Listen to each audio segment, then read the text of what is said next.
नमस्कार, मैं हूं मोनेश कुमार जैन और आप देख रहे हैं एसएम न्यूज और एमपी 11 न्यूज। आज नगर सुसारी में हम भ्रमण कर रहे हैं और आज हमने भ्रमण कर पूरे नगर सुसारी को देखा। एक अयोध्या के रूप में सजा हुआ है पूरा सुसारी।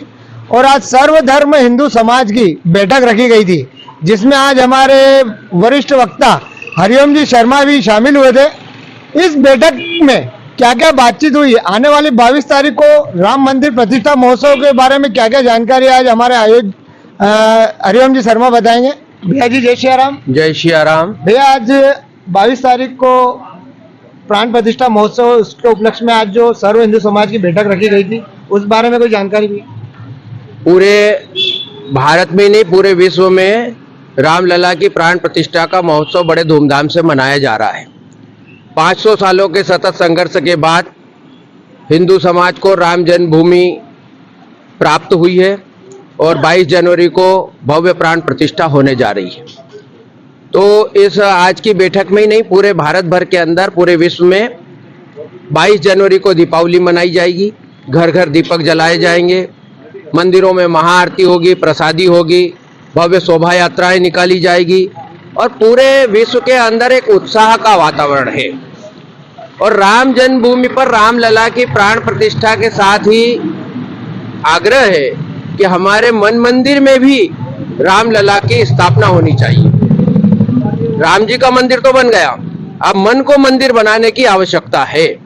संपूर्ण विश्व को हम एक कुटुंब के रूप में मानते हैं। सबका सुख हमारा सुख, सबके लिए शांति की कामना करते हैं और इसलिए भगवान रामलला की प्रतिष्ठा के साथ ही साथ संपूर्ण हिंदू समाज पूरे विश्व में सुख, शांति और आरोग्यता के लिए कार्य करता रहा है, कार्य करता रहेगा और ऐसी ही कामना हम लोग करते हैं। भैया अभी सर्व हिंदू समाज की बैठक हुई थी, जिसमें हमारे बहुत से राम भक्त हैं। इनमें से राम भक्तों ने कहा था कि ये जो अयोध्या जी में राम मंदिर बन रहा है, इसके पहले कई हमारे पूर्वजों का बलिदान है, उस बारे में थोड़ा सा संक्षिप्त में। आज दुनिया ने देखा कि राम जन्मभूमि के मंदिर की नींव में चांदी की ईंट रखी गई, लेकिन उस चांदी की ईंट को रखने के पहले उस नींव में लाखों हिंदुओं ने अपना बलिदान दिया, अपने रक्त की बूंदें उसमें शामिल की है, तब जाकर के यह भव्य मंदिर निर्माण हो रहा है। 76 युद्ध लड़े हमने, 4.5 लाख हिंदू वहां पर शहीद हुए हैं। 90 की कार सेवा दुनिया जानती है। हजारों कार सेवकों को, निहत्थे रामधुन करने वाले कार सेवकों को मुल्ला मुलायम सिंह की सरकार में गोलियों से भून दिया गया, सरयू में फेंक दिया गया, रक्त रंजित अयोध्या कर दी गई थी। तो ऐसा एक लंबा संघर्ष का इतिहास रहा है। 1528 से लेकर के राजा महताब सिंह जी, उसके बाद में देवी दीन पांडे के नेतृत्व में।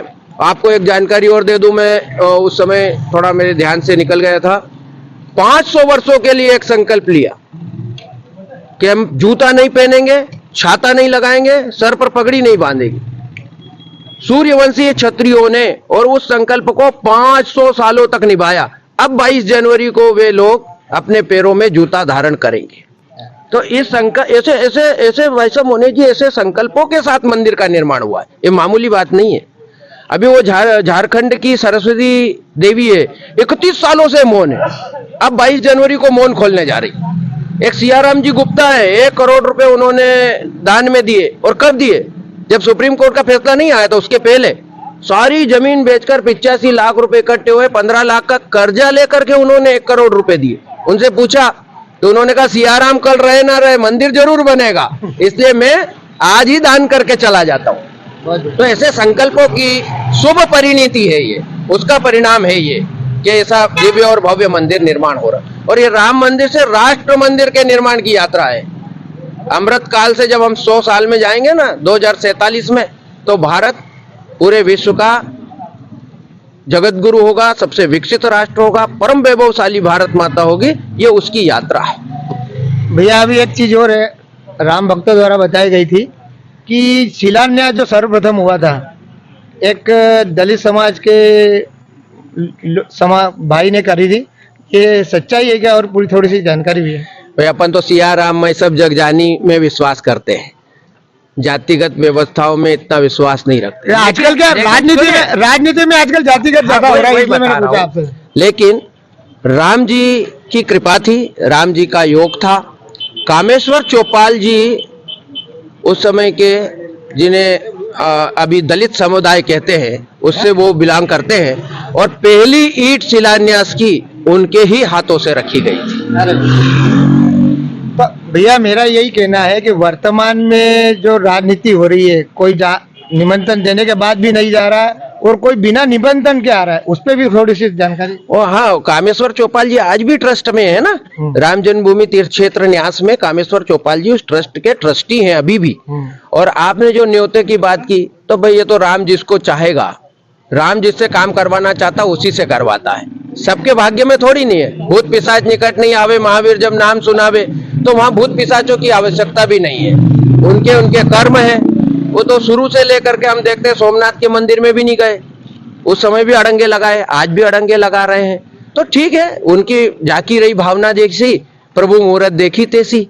अब उन लोगों के कर्म उनके साथ में है। और मैं तो फिर भी एक बात कहता हूँ, ये लोग कहते हैं कि यार आप राजनीतिक फायदा उठा रहे हैं इससे, आप राम जन्मभूमि को लेकर राजनीति कर रहे हैं, राम को राजनीति में इस्तेमाल कर रहे हैं। तो कृष्ण जन्मभूमि बकाया है। जिन लोगों को ऐसा लगता है, आप आओ आगे, कृष्ण जन्मभूमि के लिए लड़ाई लड़ो, हम आपके साथ हैं, और उसका फायदा आप उठा लेना। अगर है हिम्मत तो आओ आगे और कृष्ण जन्मभूमि को मुक्त कराओ। ठीक है भैया, नमस्कार। ये थे हमारे उद्बोधक श्री शर्मा जी। अगली खबर में लेंगे, तब तक के लिए धन्यवाद।